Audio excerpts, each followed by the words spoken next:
짧고 쉽게 하루에 10분씩. 야, 너도 부자 될 수 있어.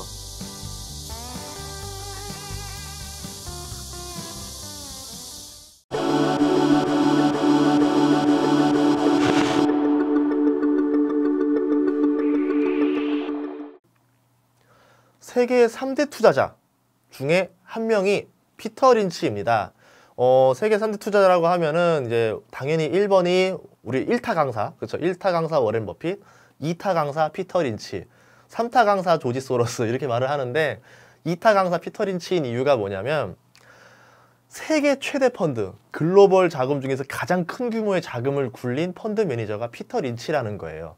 이미 어마어마한 자금을 굴릴 정도로 검증받은 사람이라는 건데 이 사람이 연평균 수익률이 28.9%였었습니다. 1년에. 그렇게 13년을 연속으로 갔어요. 얼마나 전설적인 투자자예요. 그리고 더 멋있는 게 뭐냐면 이 펀드를 딱 13년 운영하고 나서 나 은퇴, 빠이빠이 하고서 떠나버립니다. 멋있죠? 예. 어떻게 보면은 이 절제된 정신인 거죠. 나는 이때까지 하고 이 뒤까지는 내 노후를 즐기겠어. 어떤 엄청난 절제력이 아니면 어려울 거예요. 왜냐하면 글로벌 펀드, 세계에서 제일 큰 펀드를 운영한 사람이고 연평균 수익률이 30%에 가까웠다면은 이 사람이 1년에 버는 돈은 정말 상상 불허할 정도일 겁니다. 그럼 이 사람은 1년만 더 하면 되는데 1년만 더 하면 되는데 안 했다는 이유는 돈에 대해서 절제할 줄 아는 사람이다. 그것만으로도 아, 이 사람은 정말 훌륭한 투자자구나.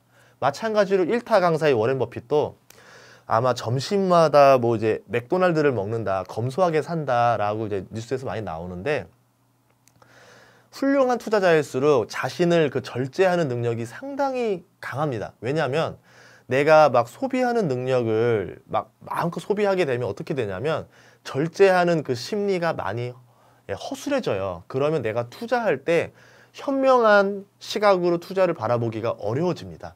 어떻게 보면 본인을 절제하기 위해서 했던 게 아닐까 이렇게 보고 있고요. 피터 린치의 명언을 몇 개 또 보면서 아, 이 사람은 이런 철학을 가지고 있구나를 알면은 여러분이 투자할 때 손실을 방지할 수 있을 것 같아서 준비를 해봤습니다. 피터 린치의 대표적인 투자 방법으로 하면은 이제 뭐 여러 가지 방법 중에 뭐냐면 생활 속의 발견이라고 해서 자기 부인과 아내를 출장지에 데려가서 백화점에 풀어놓는데요. 호텔이랑. 그렇게 지켜본대요. 요새 요런 데 가는구나. 딸한테 물어보죠.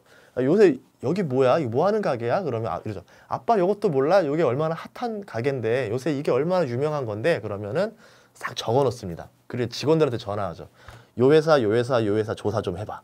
그랬더니 전화가 오죠. 사장님, 요 회사 이제 막 뜨는 회사인데 상품이 상당히 인기가 있고 그런데 주가가 상당히 저렴합니다. 그래? 사들여. 이렇게 해서 몇 개를 했는데 거의 다 대박이 났대요. 그 중에 하나가 이제 타코벨이라는 멕시코 프랜차이즈 있고 갭이라는 의류 회사도 있었고요. 우리가 알고 있는 던킨 도너츠라는 회사도 있었고요. 이렇게 수많은 회사들을 이익을 봐서 그 다음부터 출장 갈 때마다 가족들을 꼭 데리고 다닌다. 그런 재미있는 일화가 있는 피터 린치였었어요. 여러분들도 내 생활 속에서 마트에서 혹시 아니면 내 주변에서 요새 이게 뜬다더라 라고 했을 때 눈여겨보시고 그 회사 주가라든가 한번 저평가인지 확인을 해보세요. 대부분의 회사들이 빨리 발견하고 나면은 떴을 때 주가가 많이 상승하는 경우가 많아요. 대표적으로 이제 모 맥주 회사가 그동안 적자 행진을 이어가다가 최근에 한번 큰 대박 맥주 아이템을 냈어요. 그러고서 주가가 어떻게 되냐? 무려 30%가 상승을 했습니다. 아주 단기간에. 그런데 봤더니 이 인기가 좀 계속될 것 같아요. 그렇게 보면 주가도 더 많이 오르도록 하겠죠. 이런 거 이미 놓친 거고 안 놓친 것들 중에서 혹시 뭐가 있는지 눈여겨보는 것만으로도 부자가 될 수 있는 기회가 주변에 널려 있는 겁니다. 그러면 이제 본격적으로 피터 린치의 명언을 알아볼 건데요. 1번 가장 중요한 명언, 여러분 뼈 때리는 말. 투자할 때 최소한 냉장고 고를 때만큼의 시간과 노력을 기울여라. 이게 무슨 소리냐면요. 여러분들 핸드폰 살 때, 여러분들 차 살 때 어느 정도로 공부하세요? 아마 거의 준 전문가일걸요. 리뷰, 블로그 리뷰 다 보고 유튜브 리뷰 다 보고 뭐 지인들한테 다 물어봐서 거의 뭐 이쪽 분야에서는 완전 전문가가 된 상태로 어떻게 가요? 영업사원한테 가가지고 막 말을 하죠. 영업사원이 깜짝 놀라죠. 와, 이렇게도 이렇게 잘 알아? 이러면서 서로 이제 흥정을 하고 물건을 딱 사잖아요. 그런데 주식 투자할 때는 어떻게 하세요? 그래? 좋아? 그래 사지 뭐 하면서 그냥 바로 결제하죠. 냉장고 고를 때만큼이라도 제발 시간과 노력을 기울여서 공부 좀 하고 살아. 정말 수많은 투자자들이 이걸 안 지키고 합니다. 그래서 이런 경우도 있었죠. 나 이거 뭐 파는 회사인지 모르지만 그냥 누가 사라 해서 샀어. 이 회사가 무엇을 팔아서 돈 버는지도 모르고 투자하는 경우도 많아요. 제발 그러지 않았으면 좋겠습니다.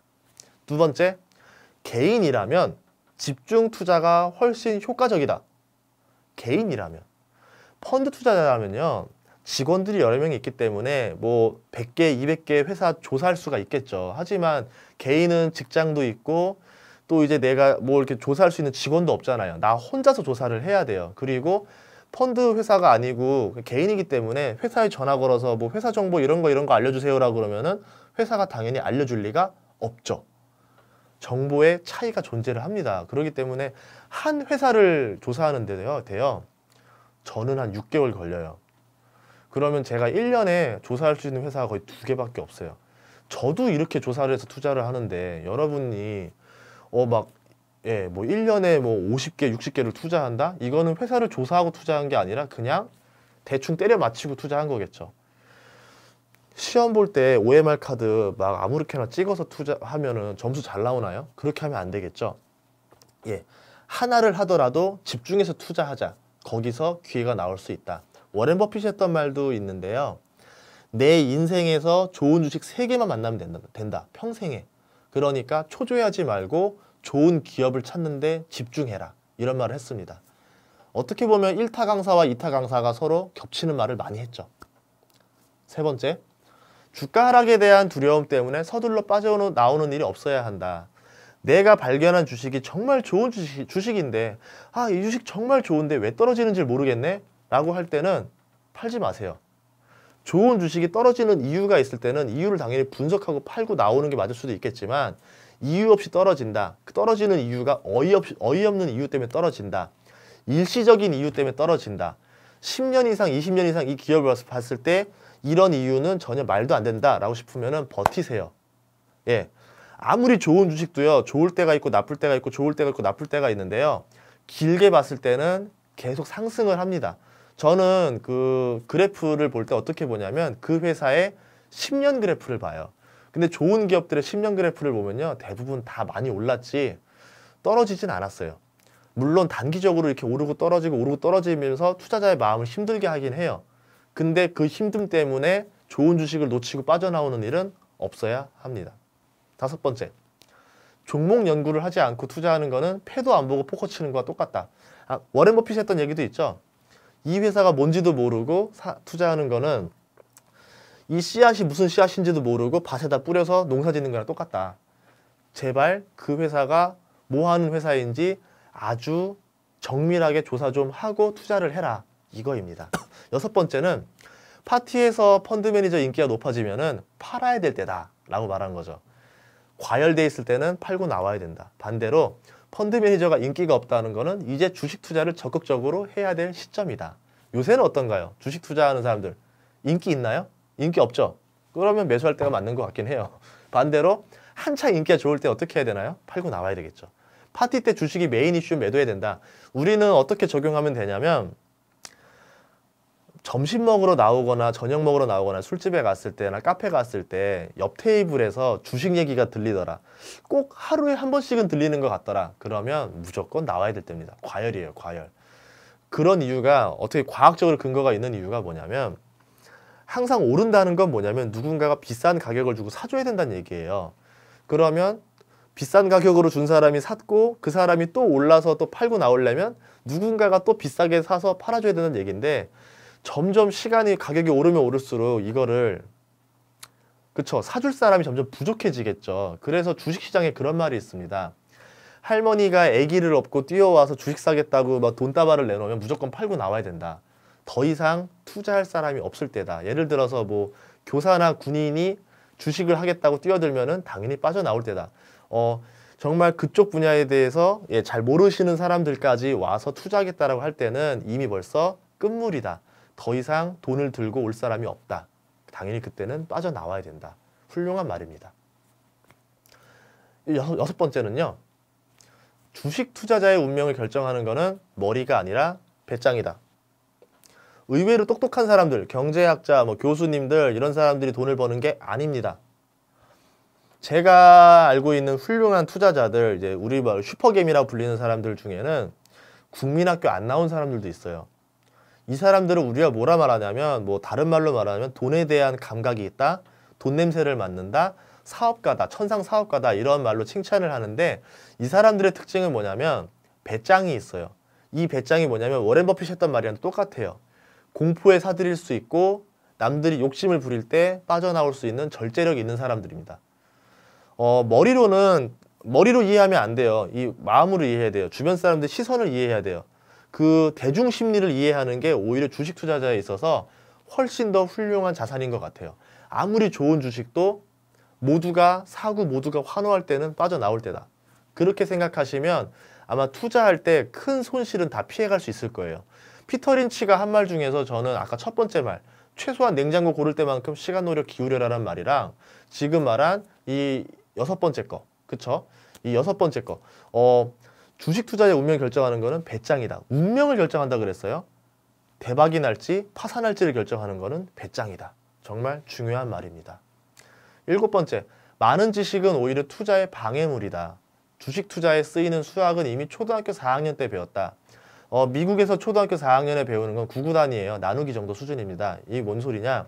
더하기, 빼기, 곱하기, 나누기만 할 줄 알면은 주식 투자하는 데는 모든 기술을 다 배운 거다. 그때부터는 뭐다? 실전이다. 많은 기업들을 이해해보고 분석을 해보고 사례를 보면은 아, 이런 기업들은 이런 역사를 가지는구나. 아, 이럴 때는 투자하는 게 좋겠구나. 이런 거를 차라리 많이 경험하는 게 훨씬 더 훌륭한 투자법이 될 수 있다. 요거였고요. 이렇게 이제 피터 린치에 대해서 한번 알아봤어요. 피터 린치의 명언을 봤을 때 피터 린치도 어떻게 투자했는지를 알 수가 있겠죠. 적극적으로 공격하는 스타일이라기보다는 최대한 위험을 회피하면서 자신의 돈을 지켜나가는 투자를 한 거죠. 그렇게 했는데도 불구하고도 수익률은 몇 프로다? 연 28.9%가 나오더라. 그렇게 해서 세계 최대인 펀드인 마젤란 펀드를 성공적으로 마치고 은퇴를 할 수 있었다. 이런 이야기였습니다. 여러분들도 주식 투자를 할 때는요, 욕심을 내지 마시고요. 지키겠다, 살아남겠다라는 생각으로 투자를 하시면 오히려 더 좋은 결과가 있을 겁니다. 알람도 눌러주세요.